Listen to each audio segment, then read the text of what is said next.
Its time has expired. I call the member for Mayo. Thank you, Mr Deputy Speaker.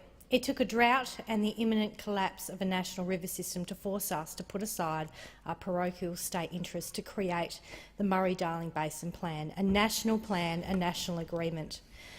My parliamentary colleagues, and in particular Senator Nick Xenophon, is right when he says that if there is any evidence of a state trying to sabotage this intergovernmental agreement and we fail to act decisively, then it is an attack on what our federation stands for.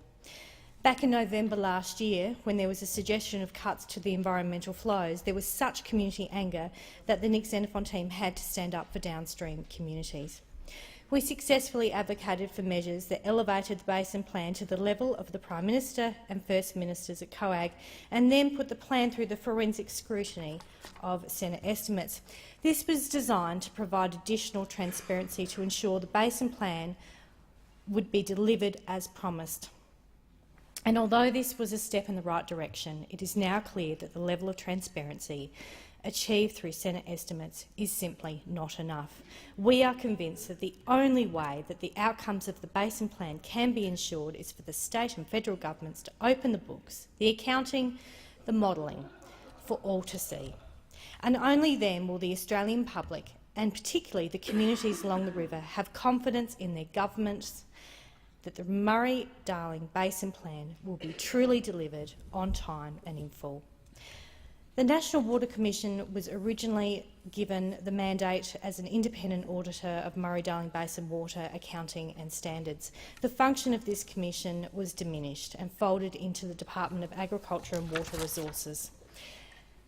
These water accounting and standard auditing functions, as they relate to the Basin Plan, must once again be placed in the hands of an independent agency that sits outside of the control of the department and indeed the federal minister.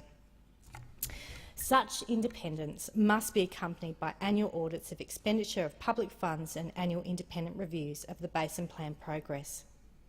But lastly, and critically, nothing less than a judicial inquiry with all the powers of the Royal Commission is needed to resolve the allegations of widespread rorting of water entitlements, water meter tampering, collusion of public servants, obstruction of water enforcement investigations and alleged secret deals between government and large irrigators.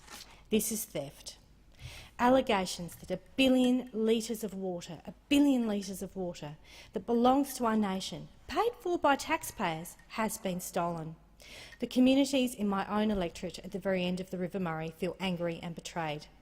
Indeed, communities along the entire length of the River Murray have the right to demand what is happening to our water, and they deserve an honest response. They have yet to receive that response. We need genuine transparency and accountability so that if anyone is stealing from the Basin Plan, we can have the confidence that they will be properly addressed. South Australian state Liberal parties are outraged and indeed support the call for a full judicial inquiry. However, the silence from the South Australian federal Liberal colleagues of theirs has been deafening. And we've just heard from the member for Barker, the other South Australian in this chamber that should be representing local communities along the River Murray in South Australia. And we've just heard that he is appalled by the allegations, and yet he does not support a judicial inquiry. How can that be?